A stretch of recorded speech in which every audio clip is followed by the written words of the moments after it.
Warning: our YouTube channel and its videos may contain scenes, language, and content that may not be appropriate for all audiences.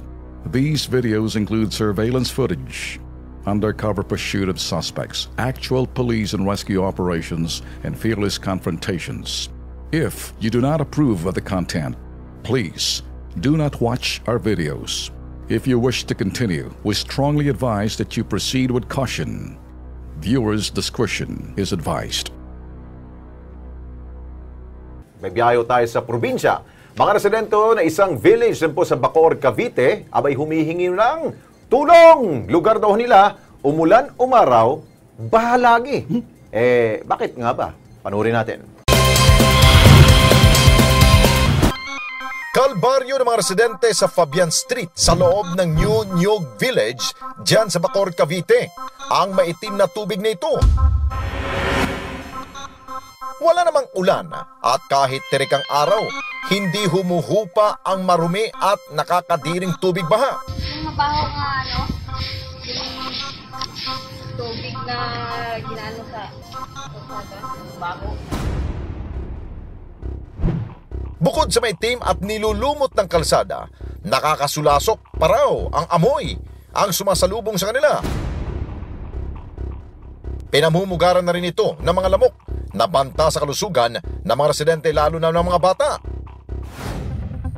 Reklamo ng mga residente, 3 taon na raw silang nagtitiis habang lubog sa maitim at maruming tubig ang kalsada sa harap ng mga bahay nila. Ang ugat daw ng problema, baradong drainage.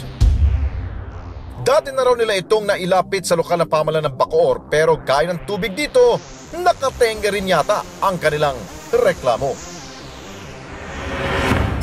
Nako, pasensya ho sa mga nanonood Yung po ay nagkaroon lamang kami ng clerical error po. Courtesy ni Carla Villacorta po yung video na yun. So, ang ibig sabihin, Lex, ito yung nakalagay, hindi court test. Marunong ho kami mag-spell. Yeah. Medyo nagkamali lang ho yung pag hindi ho nakagamit ng salamin yung aming editor na kaya pasintabi na lang ho. Pasensya na po. Okay, para ho bigyan ng aksyon, mukhang nawawala ho tayo dun sa problema. Ang problema ho, yung pong stagnant na tubig ho dyan, sa lugar ho dyan, sa may Bacoor, Cavite. Tawagin na ho natin ang pansin ni Engineer Rolinio Pozas. Siya po ang Provincial Environment and Natural Resources Officer. Penro pala ho to ng Bacoor, Cavite. Engineer, good evening po. Si Alex Santos po to. Kasama ko po si Ben. Opo. Good evening po. Engineer, kayo po ba ay nakapasyal na po ba dito sa lugar na amin pong binabanggit dito sa may Bacoor, Cavite, sir?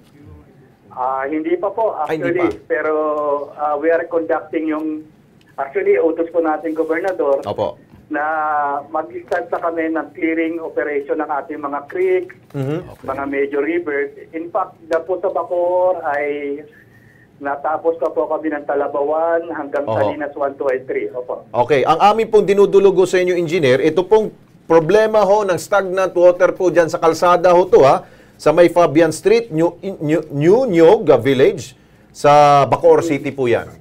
Pwede ba ho ninyong bisitahin po at pwede ho natin gawa ng paraan po yan para masipsip malamang ho, para mawala ho yung lumot. Mukhang pinamumugaran ho ito ng lamok siguro ho, sir. Opo. Actually po, kung makakapunta po sila bukas sa opisina, para masamahan po natin sa city government. Opo. Sa City Enro, kay Rolly Bocalan. Opo. At bibigyan ko na rin po ng tulong po. Opo. Pati mga tao ko po, ipapadala po natin dyan immediately. Opo, wag na ho natin ipasa, engineer. Kaya ho kami tumawag sa inyo dahil alam mo namin, kayo ang the right person para ho umaksyon ho dito, sir. Sige po, thank you po. At bukas ng umaga po mismo ay ipapadala natin. Okay, sir. Baka siguro by tomorrow, medyo malinis na po yan, Konting lang, sip-sip at konting buga ng tubig para malinis po, mawala yung mga lumot-lumot po dun, sir.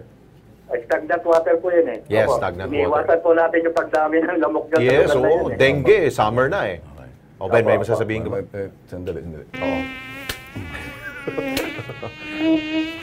Engineer, sige, engineer. Umabot na ho dito ang lamok, Engineer, asahan po namin, sir, Ay, opo. Okay. Asahan po, first po, sawagan po yung mga tao. Okay, sir. Thank you so much po. Mabait si engineer. Mabait si engineer. Pero kayo dyan, sa sinasabi nating lugar na kung saan nandyan yung creek na yan, dapat kayo dyan, ipasisip-sip namin sa inyo. Kayo dapat ang unang responder dyan dahil nakikita nyo, hindi si engineer kasi sa Pendro Provincial siya, Provincial siya. provincial. Yung nasa syudad, Yun, sa Bacoor, tutulog-tulog. nagtutumot, pukaw na mo! Tutulog-tulog Ayaw nyo, ka sa sipsipin city. nyo, higupin nyo! Sino bang mayor ngayon doon? Sino bang mayor ngayon? Si ano ba? Sino bang mayor dati doon? si Mayor Strike dati, di ba?